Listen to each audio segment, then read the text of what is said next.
Broker बोले खास पेशकश हमारी। जी हाँ, बड़े बड़े ब्रोकर्स क्या कह रहे हैं इस गिरते बाजार के बारे में, कहाँ पर वो लगा रहे हैं दांव, कहाँ पर कर रहे हैं बिकवाली की सलाह। तो आइए एक करके देखते हैं और आखिर में मोहर लगाएंगे हमारे दो एक्सपर्ट। तो चलते हैं सीधे हर्ष के पास। हर्ष बताइए। जी सर, मैं शुरुआत करूं उससे पहले एक पॉइंट मैं ज़रूर मेंशन करना चाहूँगा विक्रम सोलार के ऊपर। और आपको याद होगा कि हम वो प्लेटफॉर्म थे जिन्होंने साफ तौर पे ये बताया था आईपीओ के दौरान और ये जानकारी दी थी कि विक्रम सोलार के जो प्रमोटर्स हैं और जो यहाँ पर डायरेक्टर्स हैं उनके ऊपर पहले भी सिविल केसेस और साफ तौर पर जो क्रिमिनल केसेस और यहाँ तक कि कई तरह के टैक्स केसेस और बहुत सारे प्लेटफॉर्म्स हैं जहाँ पर ये जानकारी नहीं शेयर की गई, नहीं बताई गई, लेकिन हम लोगों ने ये जानकारी साझा की थी अपने दर्शकों के लिए। और सबसे पहले बताया था बिल्कुल, और डिटेल में बताया था हर्ष ने। और इसको लेकर के हमने तमाम जो एक्सपर्ट थे उनसे बोला भी कि यहाँ पर ये केसेस चल रहे हैं, लेकिन सबका फोकस था कंपनी के ऊपर। लेकिन अब ये बात सामने आई और हमने देखा कि उसका हश्र क्या होता हुआ विक्रम सोलार का दिखाई दे रहा है। अभी के लिए लॉस बुक करने की सलाह यहाँ पर जो है रचित जी की तरफ से दी गई है कि आप यहाँ पर लॉस बुक कर लें, क्योंकि अब जो मामला सामने आया है हो सकता है आगे चल के दिक्कतें और कहीं बढ़ ना जाए, तो बढ़िया है कि पहले ही आप अलर्ट हो जाएं। हाँ हर्ष, तो पहली कंपनी की शुरुआत करें। जी, पहली कंपनी बीपीसीएल की बात कर लेते हैं। सरकारी कंपनी यहाँ पे जेफरीज की रिपोर्ट है, खरीदारी की सलाह दी और 410 रुपये का इन्होंने यहाँ पे लक्ष्य दिया है। सबसे पहले इनको कहना है कि जो वैल्यूएशन इनको काफ़ी ज़्यादा आकर्षक दिख रहे हैं और यहाँ पर जो कमाई है आने वाले दिनों में और उसमें मजबूती देखने को मिलेगी। इसके अलावा इन्होंने कहा कि स्टॉक में पिछले साल में 10% की गिरावट देखी गई है, लेकिन अब ऐसे वैल्यूएशन पे जहाँ पर आप खरीदारी कर सकते हैं। यहाँ पर कमाई जो है यहाँ पर जो उसमें बढ़ोतरी के पीछे एक वजह जो है कैपेक्स जो है, कंपनी तेज़ी से एग्रेसिवली काम कर रही है और आने वाले क्वार्टर्स में कैपेक्स में और बढ़ोतरी होती हुई दिखेगी। एचपीसीएल से इन्होंने कंपेयर करके बताया कि एचपीसीएल को देखें आप, जितना forward price to book ratio है उतना ही यहाँ पर बीपीसीएल का भी दिख रहा है और इसलिए इनको जो स्टॉक है तमाम पैरामीटर्स के हिसाब से पसंद आ रहा है। बिल्कुल, तो बीपीसीएल। अच्छा, मेरी हर्ष की जो है ना शेयरों को लेकर के, मतलब हर्ष अपना काम कर रहे होते हैं, मैं अपना काम कर रहा हूँ, बात नहीं होती, लेकिन मतलब अंदर के तार ऐसे रहते हैं कि कई बार ऐसे शेयर रहते हैं जो हम लोग पहले डिस्कस कर चुके होते हैं। सर, बीपीसीएल पे आज बातचीत हुई। रचित सर, आपकी टिप्पणी क्या रहेगी ओएमसीज को लेकर के? अभी 400 के ऊपर के टारगेट निकल करके आ रहे हैं, क्या सलाह रहेगी आपकी? सर देखिए, बीपीसीएल अनडाउटेडली बहुत अच्छा लगता है जिस तरीके से पोजीशन है। हर्ष ने ये फंडामेंटल फैक्टर भी कवर किया है, वापस मैं रिआइटरेट कर देता हूँ। इसका जो पीई है 7.72 है, which is lowest in the industry, और मैं समझता हूँ ये एक बहुत बड़ा बेनिफिटिंग फैक्टर है। हमने देखा है जिस तरीके से ये एक्सपैंड करके बैठे हुए हैं across the length and breadth of the country. 313 रुपए चल रहा है, थोड़ा सा कूल ऑफ करे, कहीं भी 307-8 रुपए के आसपास आए, डेफिनेटली एक अच्छी बाइंग बनती है। 400 रुपए के target will be too early to talk about. 342 का लेवल है जो हमें नियर टर्म में दिखता है, और उसके बाद अगर मेंटेन करता है तो वापस 368 रुपए 370 रुपए तक जा सकता है। उतने टाइम होराइजन के लिए अगर आप इन्वेस्ट करना चाहते हैं, definitely you can do that. जी, चलिए, इस बीच हमारे राजेंद्र शर्मा जी की टिप्पणी आई है, कह रहे third class anchor. Thank you Rajendra sir इतनी अच्छी टिप्पणी देने के लिए।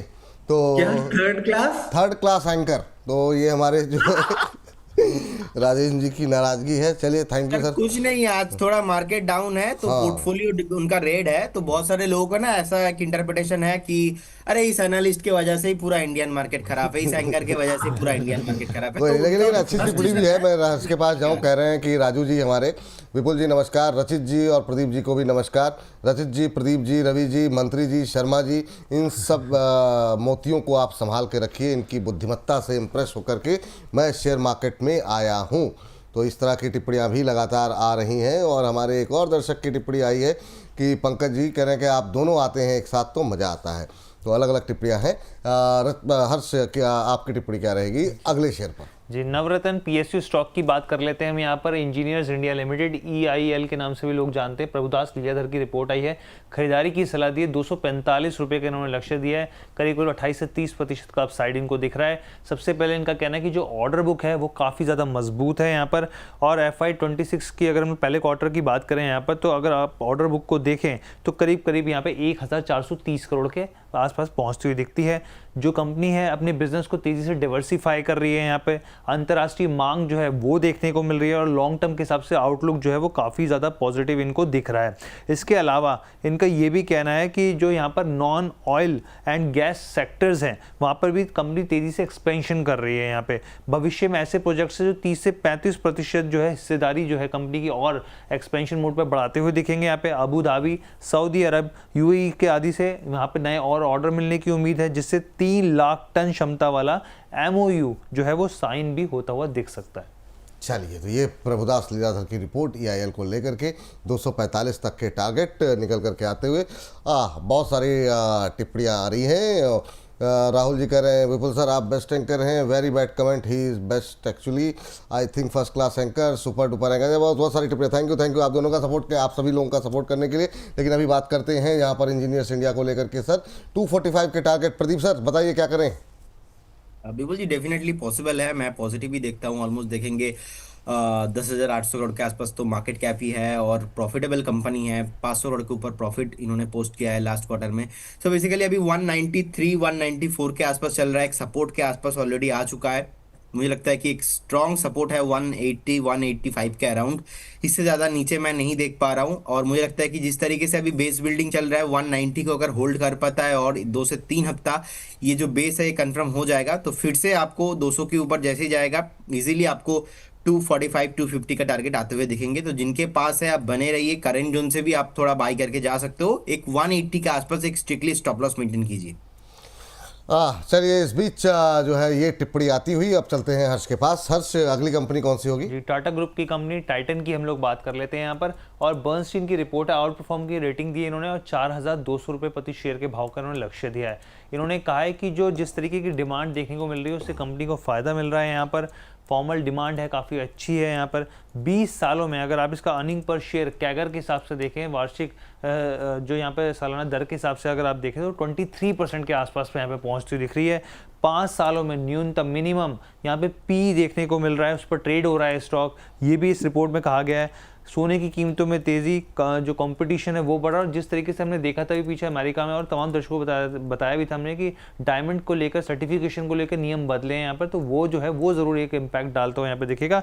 बाकी इन्होंने कहा है कि FY 25 से लेकर 28 के बीच में 18% रेवेन्यू और यहाँ पे एबिट जो है कैगर जो है वो 25% तक बढ़ने का अनुमान जताया गया है। चलिए, तो ये बात टाइटन को लेकर के निकल के आ रही है। 4200 तक के टारगेट, 3624 का लेवल अभी चल रहा है, आज दबाव में है आधे % के आसपास की। चलिए, आपकी टिप्पणी क्या रहेगी रचित सर इसको लेकर के, टाइटन को लेकर के? अपने क्षेत्र की दिग्गज कंपनी है, जब भी हम जेम्स एंड ज्वेलरी की बात करते हैं तो सबके दिमाग में एक ही नाम रहता है, टाइटन। आपकी टिप्पणी क्या रहेगी? सर टाइटन में मैं एक और चीज ऐड कर देता हूँ। जेम्स एंड ज्वेलरी इनका कोर बिजनेस है, बट डाइवर्सिफिकेशन अब ये बहुत अच्छे से करते जा रहे हैं। फैशन और यूथ का जो इंटीग्रेशन है टाइटन उसमें बहुत अच्छी तरीके से आगे बढ़ रहा है। मैं समझता हूं कहीं भी आपको लोअर लेवल्स में मिले 35, 10, 34, 80 लेवल्स पे आप इसमें पोजीशन अपनी जरूर बना सकते हैं। जो अभी हर्ष ने टारगेट सुझाए हैं वो तो आपको देखने को मिलेंगे ही मिलेंगे। अगर आप इसमें लॉन्ग टर्म की पोजीशन बना के रखते हैं तो हो सकता है इन टाइम टू कम 4800 से 5000 के भी लेवल्स मिले।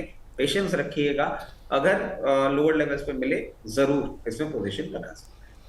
चलिए, तो ये बात टाइटन को लेकर के है। अब चलते हैं आज के आखिरी जो है शेयर के लिए हर्ष के पास और देखते हैं कि क्या कुछ जो है आखिरी शेयर पे है। हर्ष, क्या कौन सा शेयर है? ऑटो सेक्टर से जुड़ा हुंडई की हम लोग यहाँ पे बात कर लेते हैं। सिटी की रिपोर्ट है, खरीदारी की सलाह दी है, 2,400 रुपये के प्रति शेयर के भाव का लक्ष्य दिया है। अब इन्होंने कहा कि ग्रामीण में अगर आप यहाँ पे देखें तो कंपनी की जो मांग है, जो यहाँ पे जो प्रोडक्ट्स हैं उनकी डिमांड जो है वो बढ़ती हुई दिखी है, लेकिन शहरों में जो है वो थोड़ा सा दबाव ज़रूर दिखा है। यहाँ पे GST रिफॉर्म्स को लेकर ये काफ़ी पॉजिटिव दिख रहे हैं, कह रहे हैं कि जिस तरीके से जैसी इंप्लीमेंटेशन होगी उसके बाद स्थिति और बेहतर होती हुई दिखेगी। यहाँ पर आने वाले 5 साल में करीब 26 नए मॉडल्स जो हैं वो लॉन्च होते हुए दिखेंगे, जो काफ़ी पॉजिटिव है। प्रीमियम मॉडल्स पे कंपनी काम कर रही है, प्लेटफॉर्म रियलाइजेशंस पर और प्रमोशन पर भी लगातार तेज़ी से फोकस कर रही है। FY 26 के लिए डबल डिजिट एबिटा मार्जिन की उम्मीद जो है बरकरार है। चलिए सर, 2426 के आसपास चल रहा है, 2400 तक के टारगेट। क्या टिप्पणी रहेगी यहाँ पर रचित सर? सर मैं समझा नहीं, बाय कॉल दिए 2400 का टारगेट दिया है? जी। अब सर, अब प्रभु की माया प्रभु ही जाने, मतलब तो क्या बाय ही करना बोले, क्यों है? मतलब मैं इतनी मेहनत क्यों करनी। और ये कई सारी रिपोर्ट्स तो मुझे समझ में नहीं आता है भाई, इतनी मेहनत करके अगर कोई कंक्लूजन ही नहीं निकलना है तो फिर ठीक है, रहने दो, फिर थोड़ा रेस्ट ही कर लो, मतलब क्या ही बोला जाए। लेकिन अब ये तो सर मतलब इंसैनिटी है। और आप खुद बोल रहे हैं कि अर्बन डिमांड नहीं है, जो इनका मार्केट है वहां डिमांड नहीं है, और उसके बाद आप बोल रहे हैं कि इसमें खरीदारी करो। सर एक और चीज ऐड कर देता हूं इसमें, आप अगर क्वार्टरली प्रॉफिट्स देखेंगे ना, उसमें जी डी ग्रोथ, क्वार्टरली सेल्स में डी ग्रोथ है। अब ये डी ग्रोथ आपको देखने को मिल रही है। स्टॉक 37 के पी मल्टीपल पे चल रहा है। मारुति, जो प्रदीप भाई का भी फेवरेट है, 30 के मल्टीपल पे। एमएनएम 30 के मल्टीपल पे। टाटा मोटर 11 के मल्टीपल पे। क्यों खरीदूंगा मैं हुंडई? ये गाड़ियां बेच नहीं पा रहे हैं सर। क्रेटा के अलावा इनका कौन सा मॉडल है जो बिक रहा है? और 26 जो नए मॉडल इंट्रोड्यूस कर रहे हैं, ये अकेले थोड़ा कर रहे हैं। अभी तक हुंडई की नहीं समझ जी। रहा है सर। मार्केट चेंज हो गया है। एस्पिरेशनल बाय में ना हुंडई अभी नहीं पड़ रहा है। मैं अभी दूरी बना के रखने के बोलूंगा, कंफर्टेबल नहीं हूं। एक बार प्रोडक्ट लॉन्च आ जाए, सारी चीजें हो जाए, उसके बाद दिमाग लगाएंगे। We have better stocks like Mahindra, Maruti and Tata motors. Let's focus on that. चलिए ठीक है, अब इसी के साथ इस सेगमेंट को अब समाप्त करने की बारी हो गई है। हर्ष, बहुत बहुत शुक्रिया, बहुत बहुत धन्यवाद आपका आज की इस चर्चा में जुड़ करके तमाम महत्वपूर्ण शेयर लाने के लिए।